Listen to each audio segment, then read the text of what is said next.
the biggest benefit of being in this education domain is you never grow old. At the back of the mind, you know, okay, yes, you are going towards a journey, but at the end of the day, life is full of uncertainties. When you are convinced about your idea and determined, then the other things follow automatically.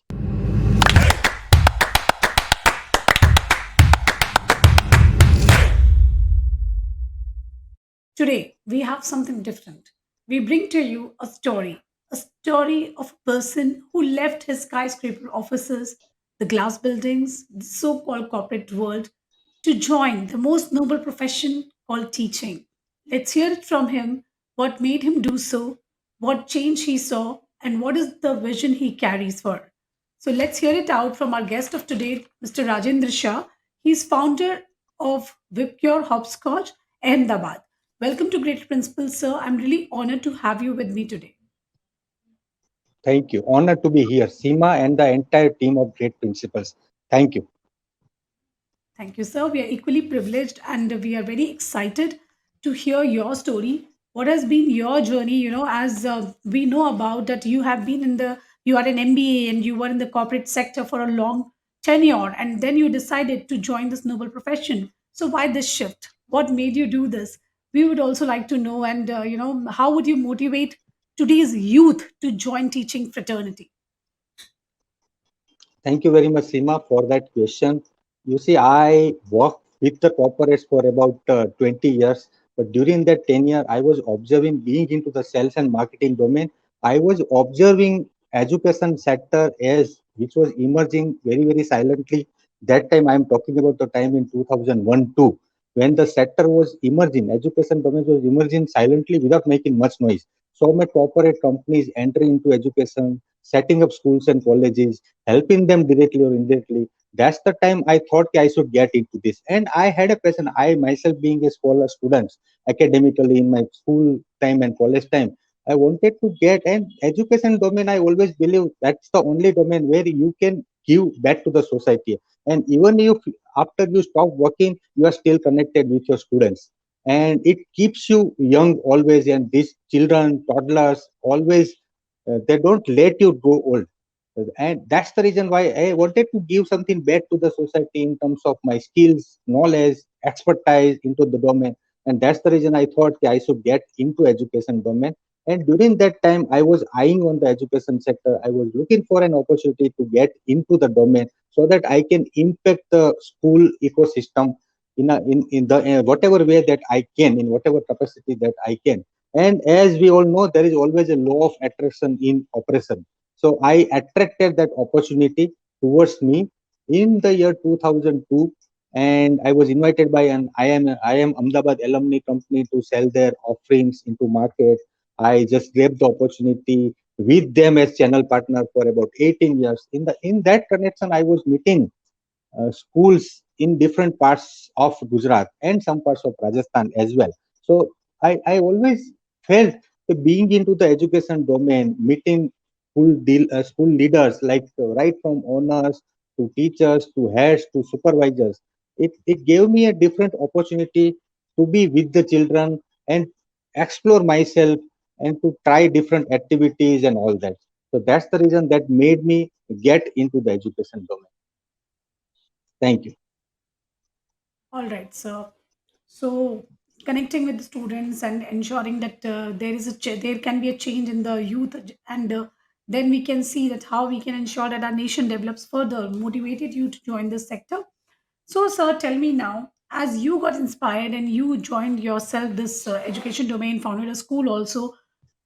How would you motivate today's youth, which everyone looks forward that I would join this company, I would become CEO, I would become entrepreneur, I would become founder.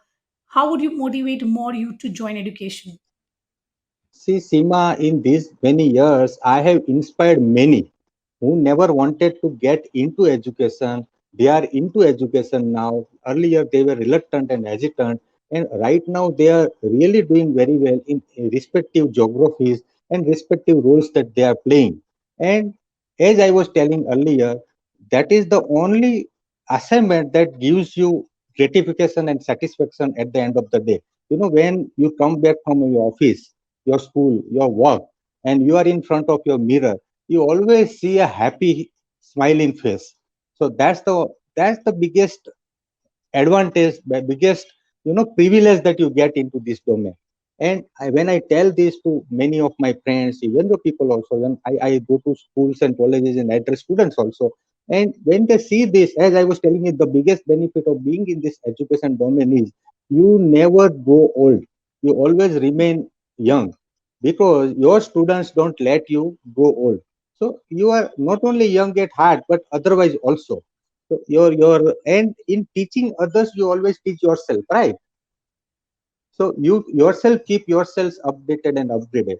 So that's what I have been doing with the students, with the teachers, with the people that I am interacting with all these years. Right, Thank you. so so this kind of change is not very welcoming, especially by the family members.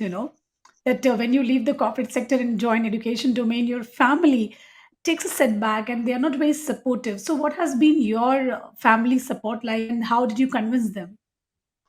That's very relevant question. I would like to respond to that. When I was working as an employee somewhere and getting into an entrepreneur journey is definitely an uphill task. When you are placed very well, when you are earning, when you are living comfortable life, and suddenly one day you decide to leave all that and get into something which which is unpredictable, which is uncertain. At the back of the mind, okay, yes, you are going towards a journey, but at the end of the day, life is full of uncertainties. So definitely you are right. There were many protests and advices against my decision, including my wife also. But as being into sales and marketing, I was confident myself a lot that I will be able to do something. During this time, I have seen many twists and turns, ups and downs also during my journey.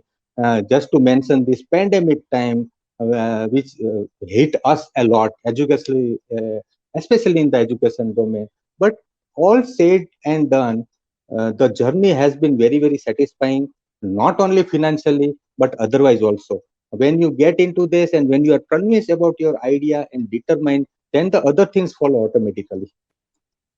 And I have All right. proven many of my friends who advise me against wrong. So I'm very happy about that. Thank you. Right, sir. So, from Sir's journey, we can learn that if you truly believe in yourself and you know that, yes, what you're doing is right and you put your heart and soul, then others also start believing in your thought process and start following you, start supporting you. Right, so I was really, I really loved the point where you mentioned that because I was very confident, yes, what I'm doing, I was able to convince my family, though even my wife was not supportive, but yet you made it happen. So very few are able to do this. So moving ahead to my next question, sir. So in this journey, in this transition, what has been the biggest challenge for you? When I started the entire journey in the year 2002, I was into a different assignment altogether, right from consumer durable FMCG to education domain, where I was meeting very, very intelligent people across, right? When you are into consumer durables, FMCG, the story is different. So that was the challenge. And I was that time trying to promote something in the schools, which was completely a concept, new concept. It was like selling the skill test, diagnosis test for the children. So it was a novel new concept during that time. So that was the challenge, and I myself was new to the domain, but both came together. I could synergize, and finally it happened, and finally any product sells on its own merits. So people started accepting this, and there was a time after 10 years or so, I had been to about 500 plus schools in 10 years' time, wherein out of 500, 350 schools were buying my products. And that generated more and more confidence into me. Thank you.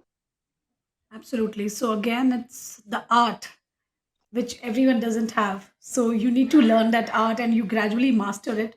So, again, I think, sir, your journey is full of passion. And I think what you do, whatever you do, you try to be at your best and you feel the joy in doing it. And when you are happy in the work you're doing it, the results are bound to follow. So moving ahead, sir, to the last question of the show, sir. You have met so many people in your journey. What was the quality, top three qualities, if I may say, that you think made you feel like joining this education domain? What would be those three qualities? First quality for being into which can make you successful in the education domain is love for children. That's the first quality which cuts across all the professions, rather, as in education domain, right from school owner to the last person, the maid in the school. So love for children is the first quality. Second is always try to innovate and be creative.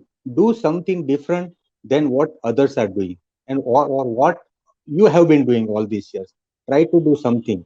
And third is update and upgrade. Don't fall into the same old traditional things that you are into. Keep trying to upgrade yourself, upsell yourself, and update yourself with the latest trends in the education domain. For example, during this pandemic, we have upgraded ourselves. The entire domain has moved one level up, right? So those who have updated themselves have survived. Those who could not have died their miserable death. So that's the quality that we need to be into this domain. These three important qualities. Absolutely, sir. Very precisely put, and very important qualities must have for being in education domain, especially in today's world. If you are not updated, then you are left behind. You will be. So this was the journey of Rajendra Shah, sir. Very, very journey which teaches us a lot of things, that whatever you do, put your heart and soul into it, and you see the success will bound to come. Convince yourself first that yes, whatever I'm doing, I'll be doing that 100%, and then you see the change is going to happen. So Mr. Rajendra sir, thank you so much for joining us today. It was really wonderful to hear your story. I wish you luck in all your future endeavors too. Thank you so much. Thank you very much. My pleasure, my honor to be part of your show. Thank you very much. Thanks a lot, Seema. Thank you.